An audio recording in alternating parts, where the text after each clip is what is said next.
You found the podcast, Go Beyond the Brief, where we take a deep dive into the societal currents shaping our lives. Together, we'll explore the often unseen forces at play.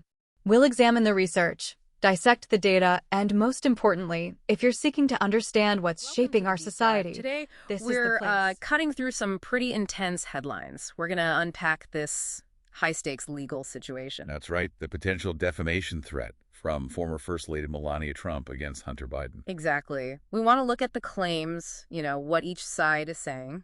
And also the legal side of it. The standard for defamation, especially with public figures, is really high. Super high. And maybe touch on the strategy behind it all. We've dug into the sources to hopefully give you a clear picture. Okay, so this really kicked off pretty recently, right? Early August.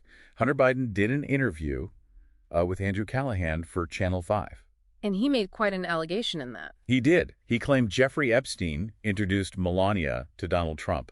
Said something like, the connections are so wide and deep. Wow. Okay, so that's the trigger. How fast did the Trump side react? Almost immediately. Melania Trump's lawyer, Alejandro Brito, sent a formal notice. This was dated August 6th, straight to Hunter Biden and his attorney. And what did it demand? Just take it back. Pretty much. An immediate retraction of what they call false, defamatory, disparaging, and inflammatory statements. And they wanted a formal apology. Was there a deadline? A very tight one. August 7th. The next day. And they threw in a damages figure, I heard. Oh, yes. Threatening legal action for over $1 billion in damages, mentioning overwhelming financial and reputational harm. The letter even suggested Biden was just trying to, quote, draw attention to yourself. Okay, $1 billion. That's serious leverage. So how did Hunter Biden respond? Did he apologize? No. Quite the opposite. His public reaction was blunt. He said, F that. That's not going to happen. Right. No ambiguity there. None. He called it a designed distraction, labeled the Trump's bullies. Yeah. He even said he'd welcome a deposition, under oath, to, quote, clarify the nature of the relationship between Jeffrey Epstein. So he's doubling down, essentially.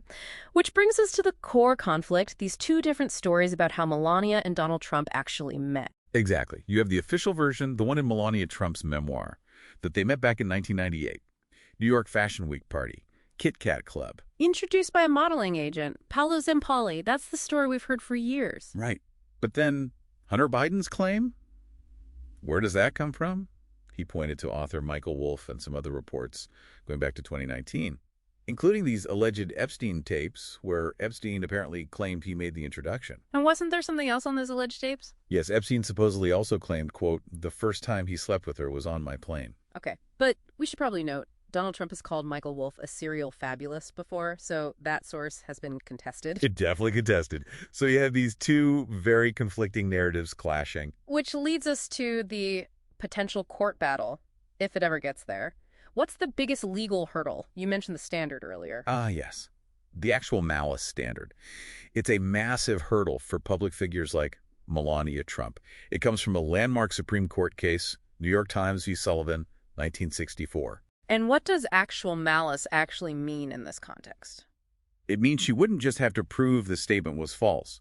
She'd have to prove Hunter Biden knew it was false when he said it. Or that he acted with reckless disregard for whether it was true or false. Just repeating something reported elsewhere, even if it's wrong, often doesn't meet that reckless disregard bar. So it's incredibly hard to prove what someone knew or their state of mind. Exactly. It's designed to protect speech about public figures, even if it's harsh or critical. And looking at Melania's legal team's history, this kind of threat isn't exactly new for them, is it? No, it fits a pattern. They seem quite effective at using these legal threats before filing an actual lawsuit.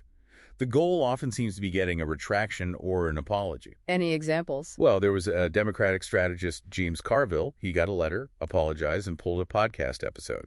The Daily Beast also retracted a story and apologized after a legal challenge from her team.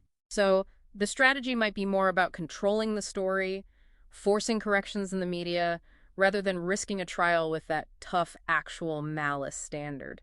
That seems plausible. It avoids the high costs, the discovery process, and the very real chance of losing in court, because the legal bar is just so high. And this whole thing doesn't happen in a vacuum, right? It touches on that whole history between Donald Trump and Jeffrey Epstein. Absolutely. Trump's friendship with Epstein from the late 80s to the early 2000s is well documented, though Trump's own accounts of how that friendship ended have been inconsistent over the years. So Biden's comment, even if disputed, taps into that existing public awareness. It does. And for Hunter Biden specifically, that over $1 billion number, it's not just random. Why do you say that? Well, there have been public court filings detailing his own financial issues, reports of significant debt in the millions, issues with art sales, legal bills piling up. So the billion-dollar threat lands differently when someone is already facing financial pressure. Its maximum psychological impact, perhaps? It certainly looks like a calculated move. At the end of the day, this feels less like an imminent lawsuit and more like a very public, very high-stakes PR battle between these two political families. Where actually filing the lawsuit would open up a whole world of discovery and scrutiny that maybe neither side truly wants. Precisely.